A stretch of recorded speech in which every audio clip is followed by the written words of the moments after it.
गांव के किनारे एक पुराने टूटे फूटे रास्ते के आखिर में एक मिट्टी की छोटी सी झोंपड़ी थी। यही घर था जीनत बीबी और उनके इकलौते बेटे अहमद का। अहमद सिर्फ 10 साल का था, मगर यतीम था।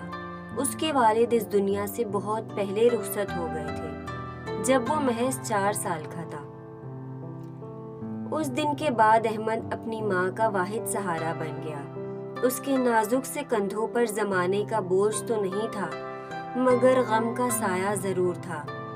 वो जब भी किसी बच्चे को बाप के साथ देखता, उसकी आंखें खामोशी से नम हो जाती। रात को जब बारिश होती तो मिट्टी की छत टपकती। जीनत बीबी एक तरफ छत के सुराखों को बंद कर रही होती और दूसरी तरफ अहमद से कहती, बेटा डरना नहीं, मैं हूं ना यहाँ।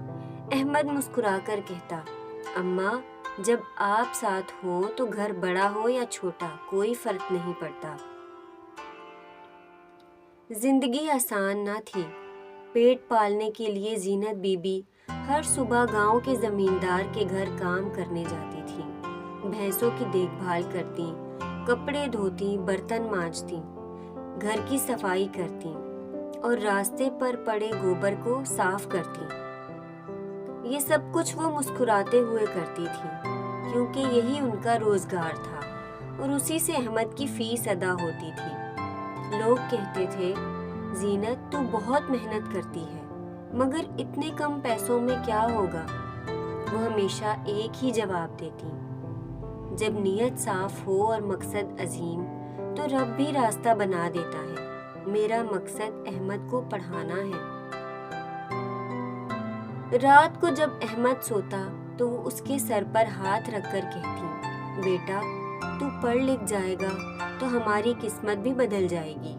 मैंने जिंदगी से हार नहीं मानी, अब तू भी मुझसे वादा कर, कभी हार नहीं मानेगा। अहमद धीरे से कहता, अम्मा मैं आपको कभी भी मायूस नहीं करूंगा।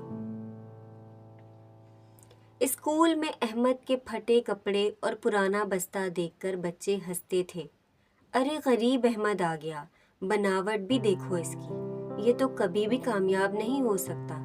अहमद चुप रहता, मगर कभी शिकायत नहीं करता। वो जानता था कि उसकी माँ कई दिनों तक भूखी रहकर भी उसकी फीस देती है। उस्ताद अक्सर कहते थे, अहमद तुम्हारे कपड़े कैसे हैं? वो जवाब देता, सर जब मैं बड़ा हो जाऊंगा तो अच्छे कपड़े खुद खरीद लूंगा, अभी तो इल्म खरीदना है। ये सुनकर उस्ताद भी खामोश हो जाते। एक दिन ऐलान हुआ, कल फूड कंपटीशन है, हर बच्चे ने घर से खाना लाकर पेश करना है। अहमद के दिल में बिजली सी कूद गई। वो सोच में पड़ गया, मेरे पास अच्छे बर्तन भी नहीं, क्या लेकर जाऊंगा? घर आकर उसने माँ से कहा। जीनत बीबी ने मोहब्बत से उसका सर थपथपाया, बेटा हम बाजार के नहीं दिल के खाने बनाएंगे। कल मैं अपने हाथों से सरसों का साग और मकई की रोटी तैयार करूंगी। अहमद बोला, मगर माँ लोग हंसेंगे। जीनत बीबी ने कहा, जिस चीज में सच्चाई और मोहब्बत हो उसकी जीत जरूर होती है। खाना दौलत से नहीं दिल से बनता है।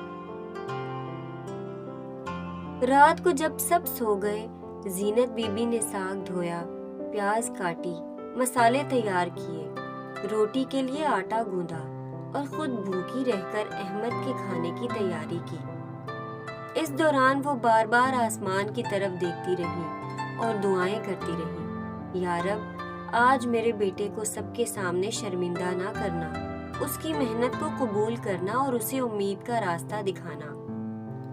उसकी आंखों से आंसू गिरते रहे, मगर हाथ काम करते रहे। अगले दिन स्कूल में तमाम बच्चों के पास महंगे डब्बे, चीज, pizza, burger, noodles, pasta, chicken roll सब कुछ था, मगर अहमद ने सिर्फ एक सादा तांबे की थाली में साग और 4 मकई की रोटियां रखी। सब बच्चे हंस पड़े, ये क्या गांव का खाना ले आया, इसे देखो गरीब अहमद। सब उस पर हंसने लगे। अहमद चुप रहा, मगर उस्ताद का दिल पिघल गया। वो बोला, खामोश, پہلے سب چکھیں گے پھر فیصلہ ہوگا۔ جب ججز نے کھانے چکھے تو بازار کے تمام کھانے بے ذائقہ لگے۔ پھر احمد کی باری آئی۔ پہلا لقمہ خاموشی چھا گئی۔ استاد نے دوسرا لقمہ لیا، پھر تیسرا۔ پرنسپل نے حیرت سے پوچھا، یہ کس نے بنایا احمد؟ احمد کی آواز کانپ رہی تھی، سر، میری ماں نے بنایا ہے۔ پرنسپل نے پانی پیا اور آہستہ سے کہا، بیٹا یہ کھانا نہیں، یہ تو ایک دعا ہے، یہی کھانا دل کو خوش کرتا ہے۔ تمام اساتذہ تالی بجانے لگے۔ تمام بچے چپ ہو گئے۔ احمد کی آنکھوں میں آنسو آ گئے، مگر آج آنسو فتح کے تھے۔ احمد کو پہلی پوزیشن ملی۔ پرنسپل صاحب نے اعلان کیا، اب احمد کی فیس ہمیشہ ہمیشہ کے لیے معاف ہے۔ شام کو پرنسپل خود جھونپڑی میں آئے۔ زینت بی بی حیران رہ گئی۔ وہ بولے، زینت بی، آپ جیسی ماں نے اس گاؤں کا نام روشن کیا ہے۔ ہم چاہتے ہیں کہ آپ روز اسکول کے بچوں کے لیے ساگ اور روٹیاں بنائیں۔ آپ کو اس کا پورا معاوضہ بھی ملے گا۔ زینت بی کی آنکھوں میں آنسو آ گئے۔ وہ آہستہ سے بولی، سر، میرے ساگ میں ذائقہ نہیں، میرے غم، میری محنت اور میرے بیٹے کی امید شامل ہے۔ پرنسپل صاحب نے کہا، اور یہی تو اصل ذائقہ ہے زینت بی۔ پھر وقت گزرا، احمد بڑا ہو گیا، تعلیم حاصل کی اور ایک دن اسی اسکول کا ٹیچر بن گیا جہاں کبھی لوگ اس پر ہنستے تھے۔